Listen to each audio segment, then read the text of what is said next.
Please welcome America's service sales coach, Joe Crisara.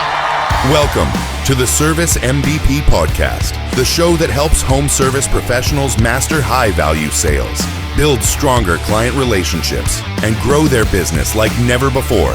Join industry experts as they share real strategies that drive results. If you're ready to level up your service game, you're in the right place. Let's get started. It's the Service MVP Podcast. Let's move a little bit to there's a hierarchy where I think a lot of people know that the training for a company is important, or else they wouldn't hire you or me.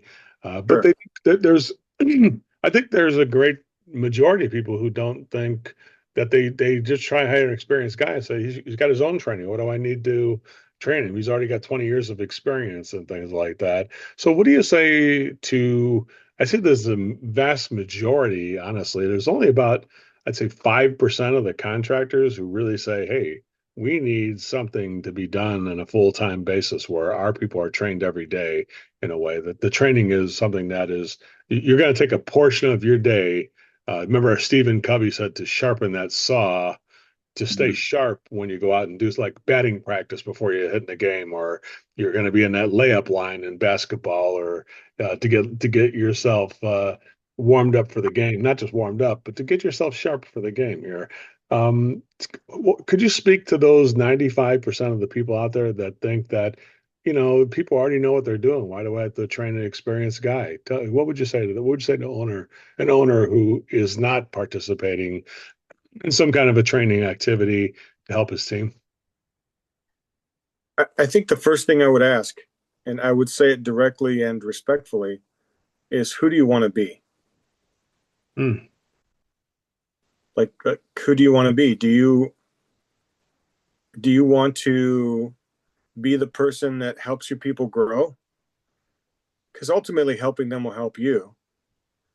But are you going to be average? Or do you want to win the championship? Whatever that means to you. I think that people who put effort into starting their own business, I have family members that run their own business, and it's a tremendous amount of work and sacrifice and risk, because most business people are pretty sharp. They can go get a job, but they've chosen to do this for whatever reason it is. They want to become wealthy.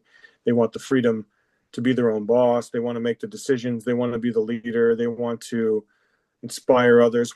Whatever the reason is why they chose to be the boss, I would ask them ultimately who they want to be. And probably the second thing I would ask them is to share with me about something that they learned and something that they practiced that they became good at. I'm glad that they're confident in their people. I am. And there are some guys out there, and out of the hundreds and hundreds of people that I've trained, I've probably met like 2 of them that I could remember that they were just amazing salespeople. They could sell anything. Customers liked them. They did beautiful quality work. I mean, they were really the complete package. But that's a rare individual.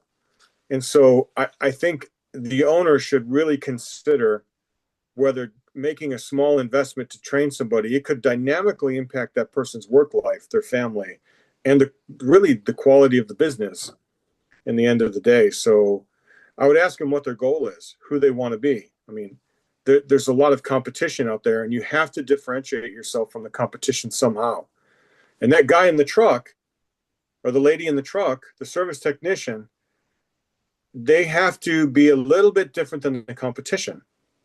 So I'm not going to rely on the last person that may have trained them. Frankly, Joe, they may have trained them incorrectly. They may not have trained them the way I want them to be trained. And of no fault of their own, perhaps like the position I was in many years ago, I had to train myself because I was trying to improve. So I was reading books. It was before really YouTube hit the scene. And just around that time, I would watch some videos, and I was really trying to improve myself as a person. I would just ask them, do they want to get better? Do they want to improve? I think I said it's about the constant improvement. I think, when you put it that way, it's like, I've never seen a pro athlete or somebody who's really good at what they do not love to do more of it, of the thing that they love to do. I think sure. I think anybody who is good at it, they love what they do. And when Right. in the work they put in, they love the work. I gotta admit, I'm not I don't go to any CrossFit gyms or any kind of I go walking. So my physical enjoyment is I'm going to take a 90-minute walk today and just breathe fresh air Great. and listen to some podcasts and just kind of walk the streets of Playa Vista, California here. In a Yeah. way, it just gets me a chance to relax and experience some serenity and also get some physical activity. That's what I do. But Right. I've also met people who are like involved with CrossFit, and they are fanatics about it. And I'm like, Oh man, yeah. this looks to me it looks like torture, but it's like, dude, you're torturing yourself. But they're like, oh, I love it. You got to try it. You'll love it. And it's like, probably I might, but I'm afraid I might love it. That might be too much for me.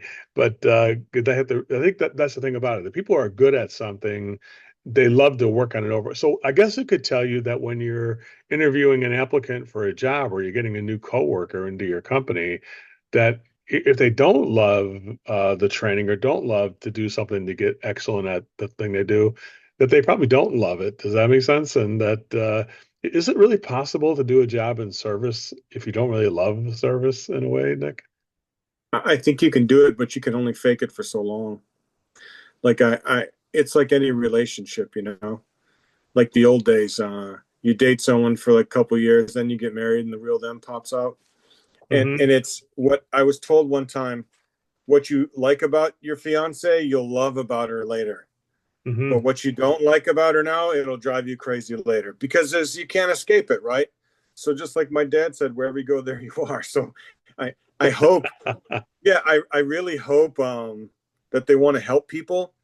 And I think that one of the greatest things learning a system like you have, a technology like you have, is it allows me as a licensed master plumber, I can be a craftsman and I don't have to worry about trying to be a salesperson. Hmm. Because I really, and what I mean by salesperson, like someone who's trying to hustle somebody, because I don't really think that's what a salesperson does, but I think that's what the public thinks they do. Hmm. It's all about getting to know the customer and what their wants and needs are and providing them with options that make sense for them. And I really want to take care of them. I want to help them. So if something like what you present can make that better for me and for them, like why wouldn't I do that? Yeah, It, I it think made my life a lot easier, Joe, you know. I personally. think I think Nick. I think it's sales to me. Effective sales that can be sustained isn't done by push. No, It's done by boundaries, and I think the boundaries make it attractive. Like if it's like oh, there's that place. Look at there's an open door here. Let me walk into that. It's like you're walking, like the client's walking into that boundary right, and experiencing right, what's in your heart to help people in a way. right. And I think that's kind of like what sales is letting people sell themselves. That number one, like this is the kind of guy I want to do business with, or the kind of girl. Thank you for listening and watching the Service MVP podcast. I want to give you a copy of my free book. Just click on the link below in the description, and one will be sent to you from me personally. Thank you so much for listening.